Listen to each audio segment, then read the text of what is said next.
Reality ഷോയിലൂടെ പ്രേക്ഷകർക്ക് സുപരിചിതരായ താരങ്ങളാണ് മഞ്ജു പത്രോസും സിമി സാബുവും.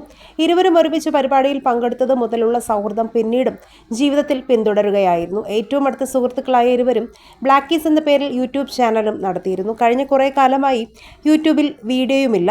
സോഷ്യൽ മീഡിയയിൽ രണ്ടാളുടെയും ചിത്രങ്ങളും ഇല്ലാതെയായി. ഇതോടെ മഞ്ജുവും സിമിയും തമ്മിൽ പിണക്കത്തിലാണോ, ഇനി അടിച്ചു പിരിഞ്ഞോ എന്നുള്ള സംശയത്തിലാണ് ആരാധകർ. ഇപ്പോഴിതാ ഈ ചോദ്യങ്ങൾക്കൊക്കെ മറുപടിയുമായി താരം എത്തിയിരിക്കുന്നു.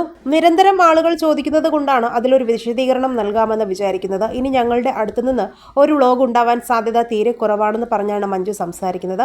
താൽക്കാലികമായി ഞങ്ങൾ നിർത്തി. അതെന്താണ് നിർത്തിയതെന്ന് ചോദിച്ചാൽ 2-3 കാരണങ്ങളുണ്ട്. ചാനലിൽ നിന്നും ഒരു വരുമാനം ഉണ്ടാവണമെന്നും അത് ഞങ്ങളുടെ ജീവിതമാർഗം ആവണമെന്നും കരുതി തുടങ്ങിയതല്ല. അതുപോലെ തന്നെ കാര്യമായ വരുമാനമൊന്നും ഞങ്ങൾക്ക് കിട്ടിയിട്ടുമില്ല. ഇതിനെ വളരെ സീരിയസ് ആയി കാണുന്നവരും ഇതൊരു ജീവിതമാർഗമായി കൊണ്ടുപോകുന്ന ഒത്തിരി വ്ളോഗർമാരുണ്ട്.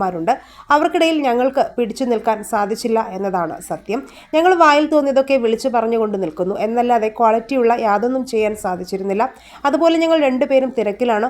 സിമി പുതിയതായി ഒരു ബിസിനസ് തുടങ്ങി. ഞാനും 2-3 പ്രോജക്റ്റുകളുമായി തിരക്കിലാണെന്ന് മഞ്ജു പറയുന്നു.